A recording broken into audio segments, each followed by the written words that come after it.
We got into a fight and she screamed, "You're not even half the man my last boyfriend was." I recognized him from photos I'd seen during my relationship with Megan. He was with a group of friends, and I was with some coworkers. I nodded politely in his direction, not expecting him to recognize me. To my surprise, he approached me. "You're Alex, right? Megan's ex?" I nodded. "I'm Jake. We've never officially met, but..." He trailed off, looking a bit uncomfortable. "I know who you are," I said, trying to keep my tone neutral. He shifted on his feet. Just wanted to say that I'm sorry about how things ended between you two. Megan told me what happened, and I feel partially responsible." I raised an eyebrow. "You two back together?" He shook his head quickly. "No, nothing like that. We're just friends now.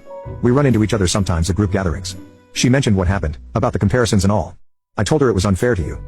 I took a sip of my beer, processing this information. "Well, it wasn't your fault. You weren't the one making the comparisons." "No, but..." He hesitated, then continued, "The thing is, Megan has a pattern. She did the same thing to me with her ex before me. Constantly comparing, making me feel like I wasn't measuring up.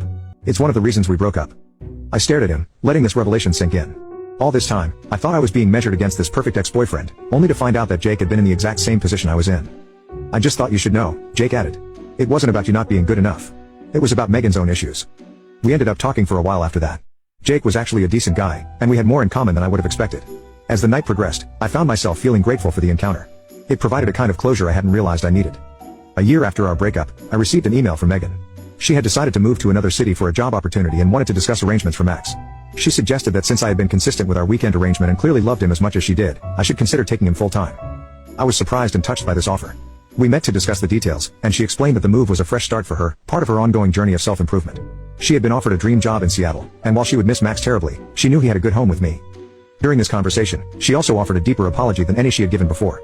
She acknowledged the pattern Jake had mentioned, explained that she had been working through it in therapy, and expressed genuine remorse for the pain she had caused.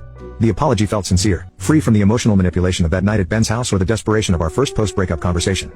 I accepted her apology, genuinely wishing her the best in her new adventure. We agreed that she would visit Max whenever she was in town, and I would send regular updates and photos. As she was leaving, she turned back to me and said, "You know, I realized something in therapy. I kept comparing you to Jake, and him to the guy before, because I was afraid." "Afraid of what?" I asked.